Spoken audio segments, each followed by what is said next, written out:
Mana yang lebih utama? Kita memerangi Syiah atau memerangi Zionis Yahudi laknatullah pada masa sekarang ini? Kita tidak boleh bersama dengan Syiah dalam 5 masalah, kata Syekh Ali Jum'ah. Yang pertama, mereka mewajibkan beriman kepada Imam 12. Sesiapa sahaja yang tidak percaya kepada Imam 12, maka kafirlah dia. Dia kafirkan kita kerana kita ahlu sunnah tak percaya pada Imam 12.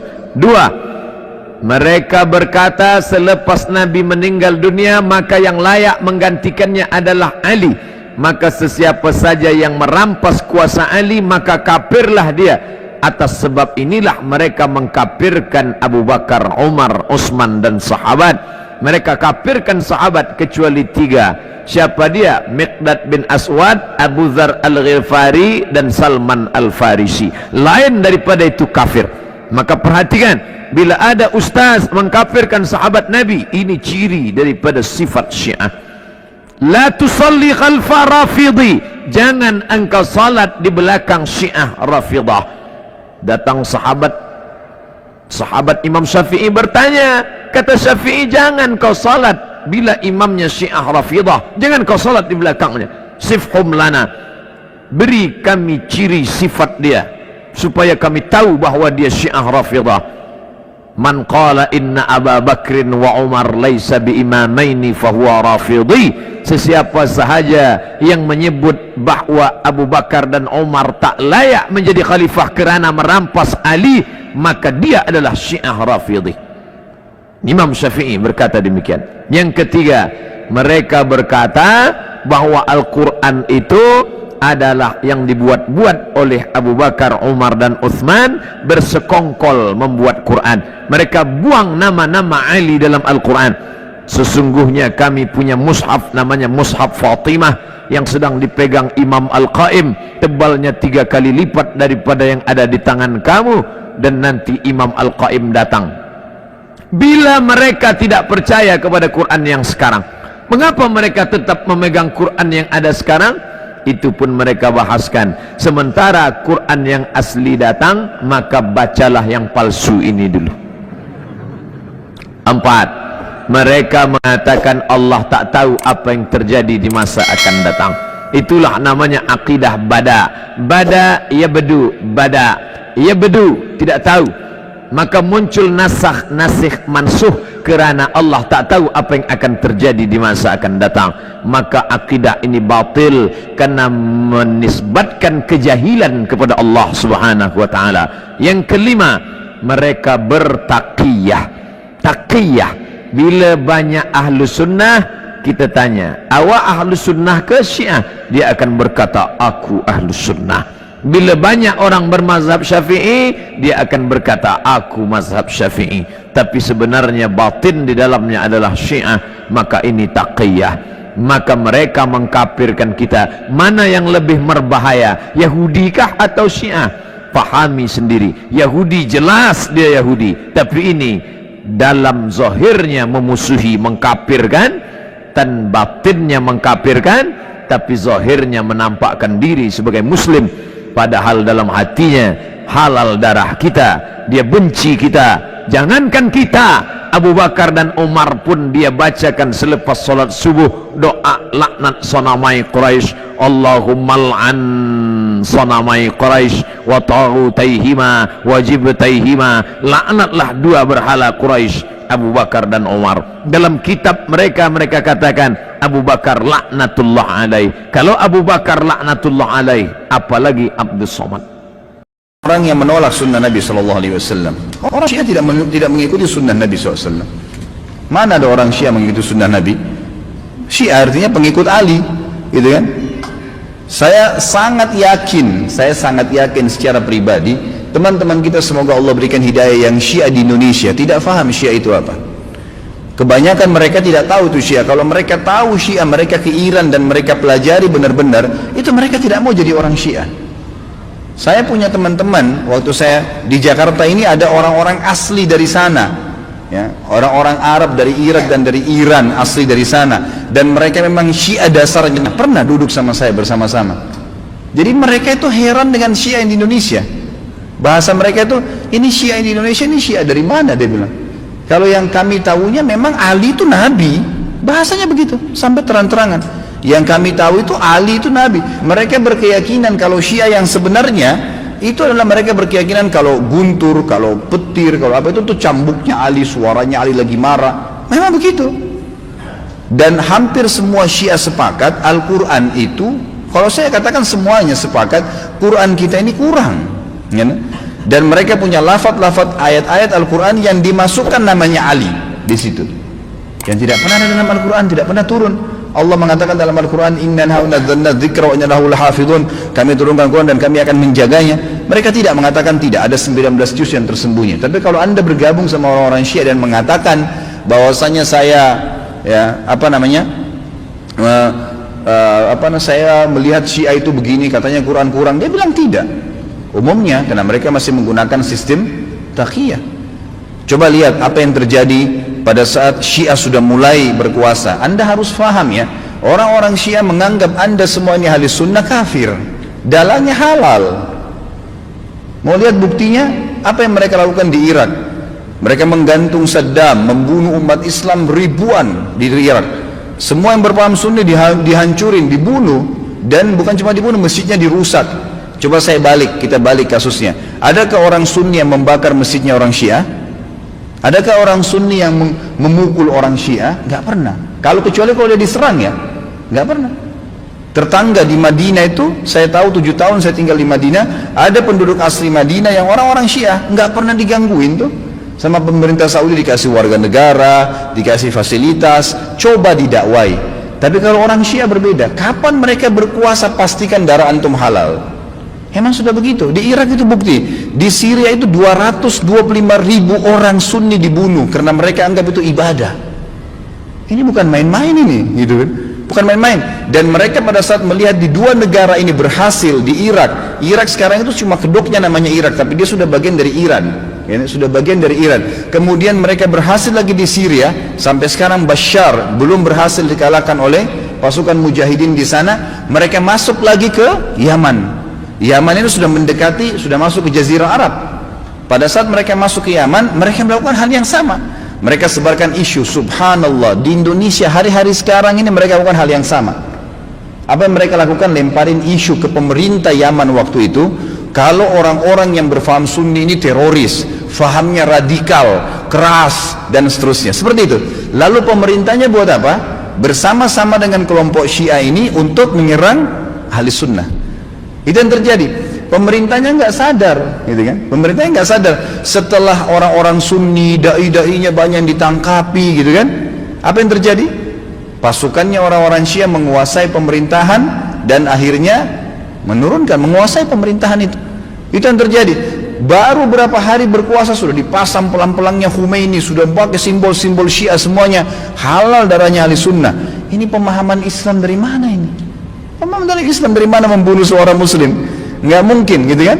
Sekali lagi ya, orang-orang Sunni tidak membunuh orang-orang Syiah kecuali memang mereka melakukan kerusakan. Mereka tinggal di tengah-tengah umat muslimin, gitu kan? Dianggap bagian dari umat Islam, didakwahin. Orang yang sesat harus didakwahin, gitu kan pemahamannya. Ya, jadi jelas sekali. Nah sekarang ternyata orang-orang Huthiyin, istilahnya Huthi itu, orang-orang Syiah yang dari Iran, mereka masuk ke Yaman dan mereka membantai kaum muslimin di sana. Mereka bilang apa? Musim haji ini kami akan serang Mekah. Mendengar statement tersebut, kira-kira apa yang dilakukan oleh Raja Salman? Beliau ambil keputusan, ini orang sudah gila nih. Mereka pernah melakukan beberapa tahun yang lalu, kurang lebih 30 atau 40 tahun yang lalu, orang-orang Syiah pernah masuk dari wilayah Persia di Iran dan mereka membantai jemaah haji.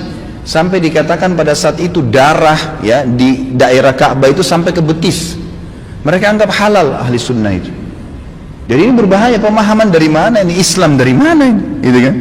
Nggak ada Islam. Mungkin ini bukan masalah fikih. Banyak orang jahil nggak paham. Oh ini cuma karena masalah fikih, sama dengan khilaf antara Syafi'i dengan Imam Ahmad. Siapa yang bilang ini masalah akidah? Coba anda angkat Al-Quran anda dan anda bilang percaya nggak ini? Syekh Singkiti rahimahullah pernah beliau mengangkat, diajak debat sama satu syekhnya orang-orang Syiah dari Iran di musim haji. Dia bilang, ayo kita berdebat, cari mana yang benar. Kata Syekh Singkiti boleh, tapi diangkat Al-Quran di Masjid Nabawi. Ini di depan para murid-muridnya. Nih saya angkat, kalian percaya nggak Quran ini? Supaya kalau kita berselisih bisa kembali ke sini. Apa kata syekhnya? Saya nggak percaya. Kata Syekh Singkiti, kalau kita nggak usah berdebat. Untuk apa berdebat? Nggak ada rujukan. Karena mereka anggap Quran ini kurang. Bayangkan Quran kitabullah yang kita jadikan sebagai asas urutan kita pertama dianggap tidak benar. Bagaimana itu? Dan terlepas daripada itu, saya sudah pernah bawakan buku apa itu Syiah. Jelas sekali kok, gitu kan?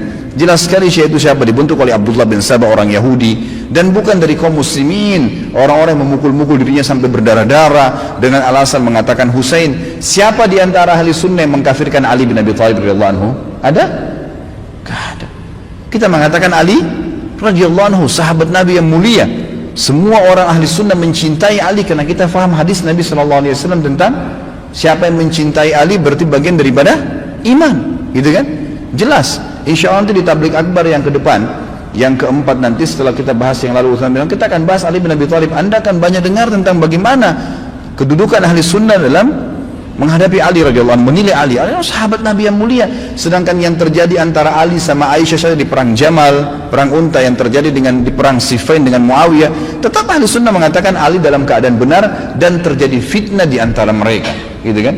Terjadi fitnah di antara mereka, dan itu memang ada bahasan sendiri tentunya. Jadi ahli sunnah tidak ada yang mengkafirkan sahabat, tidak ada yang mengatakan Quran kurang, tidak pernah mau memerangi orang-orang yang mengatakan dirinya Syiah, gitu kan? Didakwai. Tapi kalau kita balik orang Syiah, mengkafirkan sahabat Aisyah, Abu Bakar, mengatakan Quran kurang, menghalalkan darahnya kaum muslimin dari ahli sunnah, dan fakta lapangannya ada. Ratusan ribu orang dibunuh di negeri Syam, di Syria, di Irak, sekarang masuk ke Yaman. Ya wajar saja gitu kan, keputusan yang diambil oleh pemimpin Saudi sekarang membawa nama kaum muslimin ini berbahaya, akan membantai umat Islam, nanti akan membuat masalah, maka diseranglah, gitu kan. Dan sekarang sudah fatwa disepakati oleh para ulama sunni, ahli sunnah di dunia, Allah alam Indonesia. Karena saya lihat satu-satunya negara yang tidak ikut Indonesia saja. Malaysia pun sudah ikut sekarang, gitu kan. Melihat ini adalah memang jihad di jalan Allah Subhanahu wa taala. Karena ini orang-orang yang bugat, orang yang membuat kerusakan di muka bumi, nggak boleh dibiarin. Nggak boleh dibiarin, memang sudah begitu. Saya tidak mengatakan teman-teman di Indonesia ayo kita perangi Syiah, tidak saudaraku. Dakwahi mereka, dakwai, doain semoga dapat hidayah, gitu kan. Karena banyak di antara mereka subhanallah akhirnya sadar, akhirnya tahu bahwasanya itu mana benar dan mana salah. Banyak sekali kasus berhubungan dengan masalah ini. Jadi Allah alam saya sudah sampaikan bagaimana pendapat ulama di sini dan bukan pendapat saya pribadi, dan saya juga sudah jelaskan sebab daripada penyerangan dari kerajaan Saudi sekarang ke negeri Yaman. itu Rafidah namanya. Itu Mas.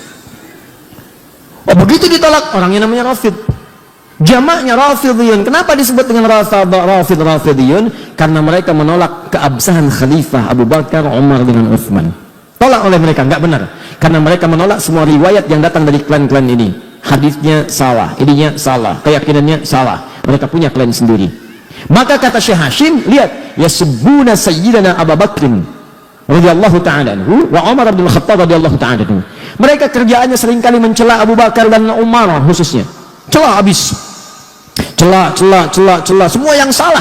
Anaknya Abu Bakar cela, pokoknya perlakuannya buruk gini. Hafsah anaknya Umar cela juga, nggak layak jadi istri Nabi. Bahkan disebut Nabi itu dijebak. Bagaimana Nabi bisa terjebak? Perempuan tidak baik, bagaimana Nabi bisa menikah dengan perempuan yang tidak baik? Ini kan akal kita aja menolaknya. Coba Anda bayangkan, tolong ya, pakai sedikitlah kecerdasan kita. Kita itu manusia, 90% akal kita itu, otak kita 90% cerdas, 5% jenius. Lambat 5%, lambat itu bisa pindah naik. Tolong dari 90% pakai 1% aja. Masa iya Nabi ditipu sampai menikah dengan perempuan yang tidak baik? Bagaimana Allah bisa mengizinkan itu? Nabi kan maksum. Coba kita sadari dengan baik itu. Maka apa yang terjadi setelah itu? Dimunculkan ini semua. Kata Syekh Hashim, Hati-hati dengan aliran ini. Wa yubalighuna hawa sayyidina Ali bin Abi Thalib radhiyallahu ta'ala anhu. Dan mereka terlampau mengkultuskan Ali bin Abi Thalib. Kata beliau, kita menghormati Ali. Beliau keluarga Nabi, kita menyayanginya. Kita bersalat kepada Nabi dan keluarganya. Kita juga menyayangi Abu Bakar, disebutkan hadis-hadisnya. Menyayangi Umar, disebutkan hadisnya. Hadis tentang berprasangka baik pada sahabat, hadis berbuat baik pada sahabat. Bahkan beliau menukil hadis halaman 11 di pertengahan. Apa yang beliau katakan? Lihat, kata Nabi, mengutip kata-kata Nabi. Kalau Rasulullah SAW akan bersabda, apa yang beliau sampaikan? Akan datang pada satu masa bagi kalian, akan datang di satu masa bagi kalian sekelompok orang yang mereka senang mencela sahabat-sahabat saya. Tadi selesai. Jika anda menemui mereka, lihat ini, fala tusalli bihim wala tusalli ma'ahum. Jangan salat dengan mereka, jangan disalatkan oleh mereka. Maksudnya mereka jadi imam, kalian makmum. Jangan berjamaah dengan mereka. Fala tunaqiuhum, jangan besanan dengan mereka. Awas tuh, keras sekali kalimatnya, keras. Bahkan nanti ada nada-nada ancaman. Itu hadis Nabi disebutkan. Maksud beliau menampilkan ini ada perbuatan yang salah. Beliau bukan memaksudkan mencela orangnya. Nabi bukan memaksudkan membuluk-bulukan orangnya, bukan. Maksudnya waspada, ini aliran sangat bahaya, bisa memecah belah, bisa ribut nantinya. Maka cara kita adalah balas dengan cara-cara terbaik, dengan menerangkan ini loh maksudnya awalnya begini. Paham ya? Nah, maka kalaupun ada di sekitaran kita yang seperti itu, pertama kita berdoa kepada Allah semoga mendapatkan hidayah untuk jadi baik dalam kehidupan. Yang kedua, kitanya pun belajar, baca lagi, baca sejarah, sehingga ketika nanti diskusi kita punya argumentasi, terangkan. Kalau sudah kita terangkan gak mau juga, itu pilihan masing-masing. Jelas ya? Dan itu dijamin oleh negara, pasal 29 ayat 2. Negara terjamin kemerdekaan tiap-tiap penduduk untuk memeluk agamanya masing-masing dan beribadah menurut agama dan kepercayaan itu. Jelas ya? Nah, maka ini tantangan dakwah yang kedua selain tadi Khawarij. Kenapa saya sampaikan ini teman-teman? Karena ini kekinian bertransformasi dan banyak bertebaran di sekitaran kita sekarang. Saya tanya, ada paham-paham yang gampang mencap kafir yang lain? Ada, bahkan sekarang lebih dahsyat. Kalau dulu mikir-mikir dulu, bunuh, itu mikir dulu. Sekarang begitu mudahnya. Tebar bom, tebar ini, tembak, eksekusi dan sebagainya. Dan yang paling berbahaya, gerakannya masih lewat media sosial sekarang. Tahukah Anda? Saya beberapa pekan ke belakang ini sedang menyelesaikan kasus-kasus ini, masuknya ke pesantren, anak-anak pesantren. Bahkan sempat saya duduk satu ruangan, kumpul anak pesantren. Pertanyaannya udah ada list mereka, hampir semua sama begitu. Ya, ini disebutkan, ini zalim, ini zalim, ini zalim. Berlaku hukum mati, berlaku, ya Allah. Saya lihat pelan-pelan, dari mana tahunya? Dari Quran sini, Quran surat berapa? Ayat berapa? Nah, ayat sebelum itu apa? Ayat setelah itu apa? Riwayat dari siapa? Saya tuliskan. Kamu ini hafal Quran juga tidak, bacakan nggak mampu, bisa menyimpulkan hukum, tahu dari mana? Saya terangkan nih, Qurannya nih, ini ayatnya begini, buka mushafnya, lihat mushafnya halaman sekian, paling kanan sebelah bawah, lihat sini nih, sebelumnya ini, kaitannya dengan ayat yang ini, kaitan sebelumnya ayat yang ini, untuk menafsirkan ada namanya siyak, ada lihak, ada sibak. Ustaz, apa itu lihak? Lihak itu bukan saudara kamu, lihak itu ini nih, siyak itu ini, terangkan. Setelah itu baru, oh, bukan oh, salah itu.